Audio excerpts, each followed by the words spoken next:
Welcome back. In this video I'm going to be teaching you how to perform an insertion sort.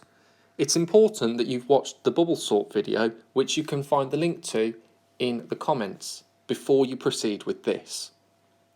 Insertion sort is simpler than bubble sort, and it works by taking one element at a time from an unsorted list and placing it into a sorted list. The list that you see on screen now is unsorted. And the way that we are going to sort this is by taking one element at a time and dropping it into a sorted list. So to begin with, I'm going to put 7 into what I'm going to refer to as the sorted list. The remaining elements will remain unsorted for now. That's my first iteration through the algorithm completed. I'm going to underline the 7 to indicate that it is sorted. In the next iteration of the algorithm, I'm going to bring the 10 into the sorted list. The 10 will go on to the end of the sorted list, as it is not smaller than the 7. So when I rewrite the list, I will have 7, 10 in my sorted list, and in the unsorted list, I will have 4, 9, and 5. I will go again into the algorithm and I will bring the 4 in this time. The 4 is smaller than the 10, so we know it needs to go to the left of the 10. It's also smaller than the 7, so we know that it needs to go before the 7. So I rewrite the sorted list as 4, 7, 10.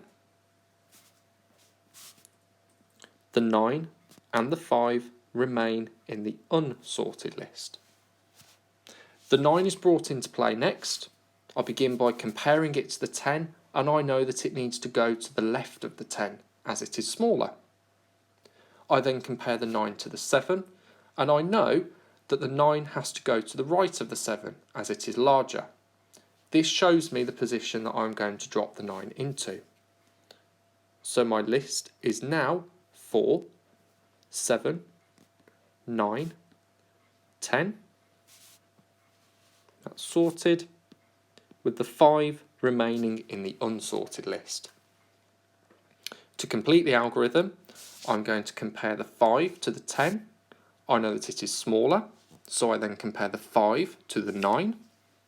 As it is smaller, I then compare the 5 to the 7.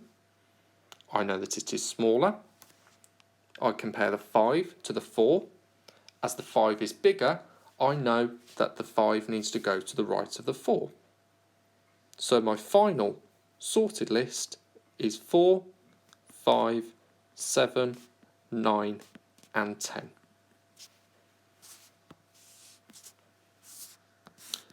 Have a go at this one. Pause the video and I'll give you some feedback shortly.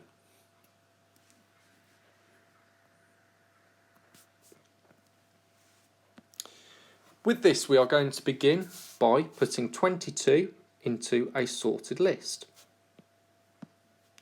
4, 19, 30, and 12 remain unsorted.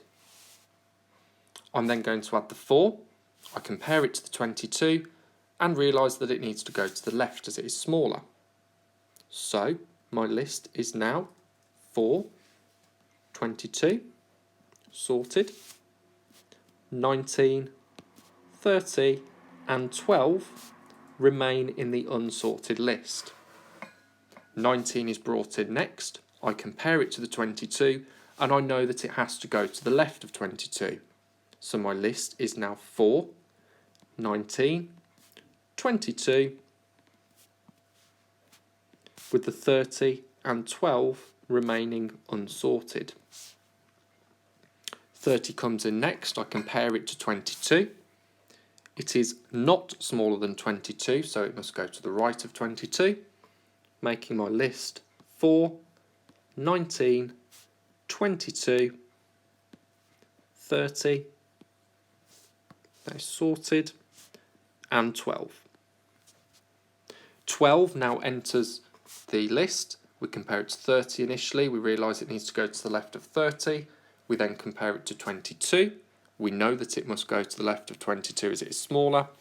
We compare it to 19, which it needs to go to the left to because it is again smaller. When comparing 12 to 4, we know that the number must go to the right of 4 as it is larger. So my final sorted list is 4, 12, 19, 22 and 30. In any exam question, it's important that you show the working out for these as you are being questioned on how the algorithm works. You are not being questioned on your ability to sort numbers, rather to show a method. I hope this video has been helpful. Thanks for watching.